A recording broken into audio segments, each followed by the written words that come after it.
Nilang naka-engine stop ba daw? Electronic ko rin. Ha? Electronic ko rin. Electronic ka? Oo. Electronic na? Engine sprocket na! Hindi mo Ah.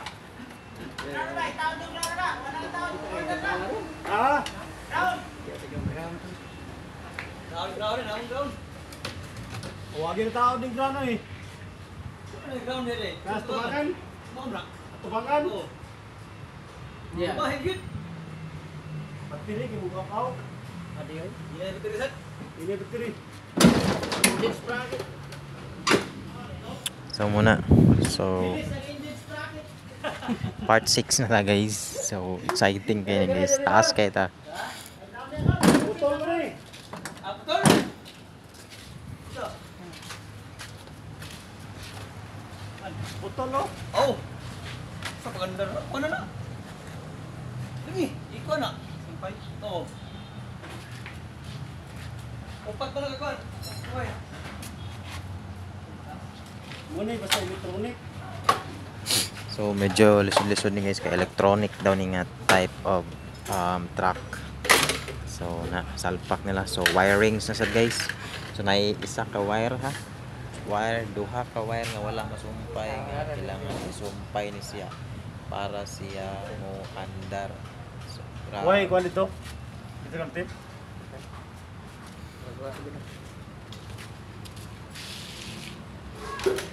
So muna siya buhaton. So kani duha ka wire. So kana nila tabtas kasi kuryente ba ta kabalo bi ani. Na muna siya wala masumpay din. Kay sumpay ni nila. Kasumpay ani. Okay na ni. Kuha to isa ka battery to be. Ayan. To po dito. Out man.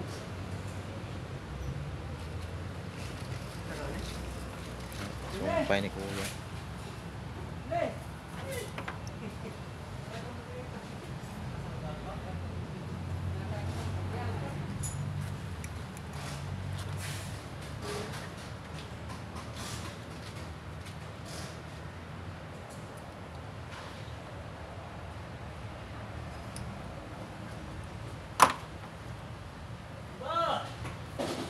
So kailangan electrical tape guys para safety.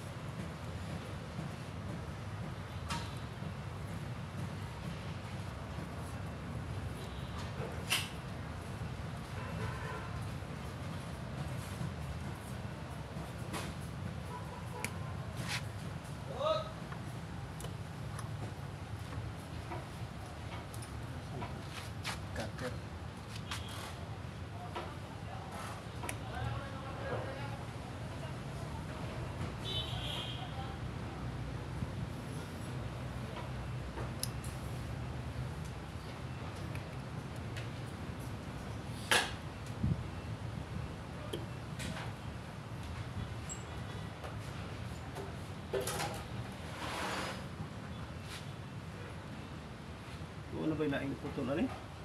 Ano daw? Electronic basta ani putol mo. Yung kuan. Diba?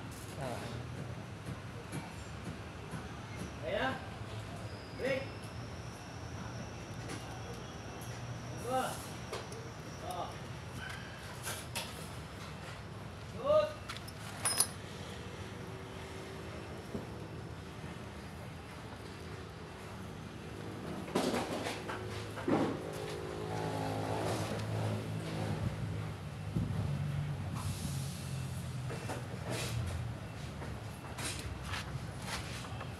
Okay.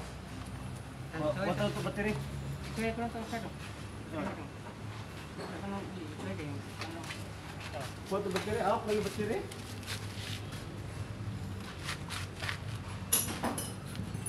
Guys, pala taga-may ka taga-baluan eh.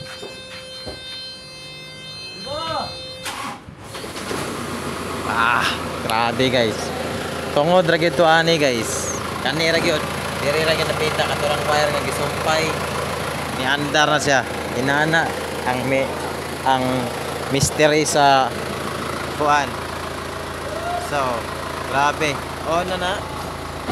tungod lang ato nga wire guys ha, nakita ninyo wala siya mo andar.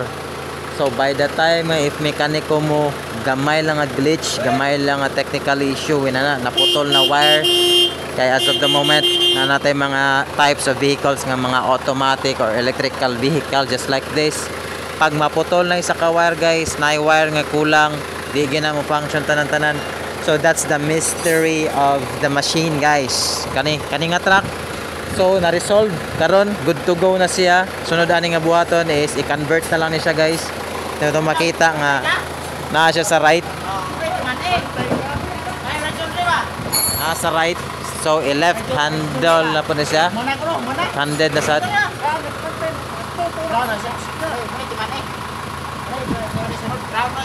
ground. So naka-resolve ato si Kuya Glenmar. Just a suggestion ang ground down mismo. Ang ground daw. So pangitan gini si Kuya Glenmar. So for that suggestion, nakita nila nga ground di ay wala si Kuya Glenmar ato nga time guys ha. Naminaw lang siya nga nung dili mo start. Pag-ingon nga electrical ang ground, pagtanaw nga nay duha ka wire nga ginas wala masumpay. So kani si Kuya Glenmar, pag-ingon nga kuan na resolve ang issue pagkasumpay. So right now yung madungog nga ang makina, grabe ka kondisyon, grabe ka nindot guys. So good to go na ni. I don't know if it's sold already. Wala pa may butang nga sold. So murag kani nga unit i-appeal siya sa auction or bidding. Okay. So kana grabe ka nice. Grabe. Dito nga part ha. Di imot mo. Ground. Kani mismo kani. Kana duha ka block, kana. Muna siya gisumpay guys. So sa wala pa na masumpay guys, kanin duha ka block nga wire, wala siya mo andar. Pagkasumpay ni andar. Nakagrabe guys. So kuwanto siya murag duha ka dagko nga ugat ba. So pagkasumpay sa dagko nga ugat, ni gahi ditso guys ni ang sana ra day. So that's all for today. Sa ato ang ni-end siya within part 6. Na-resolve siya by part 6. So may estimated time kay part 5. So sa part 5 na-resolve na siya. Sa part 6 din na say isa ka kuan nga which is the moment nga atong angay atangan. So i-test drive siya guys. Tanaw na to, pause na to kadali ha. So kana git test drive na. Test run na nila guys. Nagi-pa-antras na Grabe guys. So na lang. So, para mo makita ninyo guys ang mga mechanic guys based on experience about their suggestion basta ma-resolve ang issue. Si Kuya Glenmar magpa na to, shout out kudos ni Kuya Glenmar, believe ba ginako nimo, you're a legend. By the time nga ningon ka nga ang ground ana wala mataod, ang ground wala masumpay, resolve ang tanang issue pagkasumpay ni andar ang sakyanan. So di na lang dapita makaingon ta nga it is really a matter of experience guys. By the time nga mahimo ka mekaniko, it will take time. Mangutana gina nimo kung sa imong experience kung pila ka tuig, pila ka months or pila or unsa nakakadugay ani na kind of industry. So grabe si Kuya Glenmar, if I'm not mistaken it's almost 20 years na siya nga mechanic guys in a different company. So karon na siya sa Asia and right now is still doing those things.